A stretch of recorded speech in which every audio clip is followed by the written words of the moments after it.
ए रवि लामिछाने, तिमी कुन दोलोमा छौ? तिमी कहाँ लुकेको छौ? तिमीले छाती थाप्छु भनेको होइन? बालेन शाहले सुकुम्बासीको घरमा डोजर चलाइसके। छाती थाप्न हो, तिमी कहाँ छौ भन्नुभन्दा तिनका छोराछोरी चाहिँ युरोप अस्ट्रेलियामा पढ्न पठाएका छन् अरे।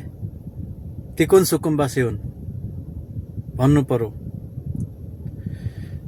तिम्रो घर चाहिँ काठमाडौँमा भाडामा लगाएर तिमी सुकुम्बासी बस्तीमा हुकुम्बासी भएर पसेका छौ अरे।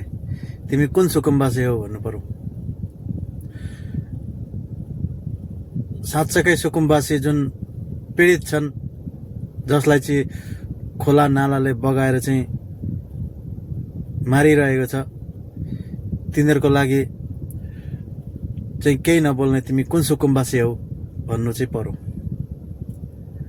रवि लामिछाने छाती थाप्न आउँछन्, तर हुकुमबासीको लागि होइन, सुकुम्बासीको लागि आउँछन्।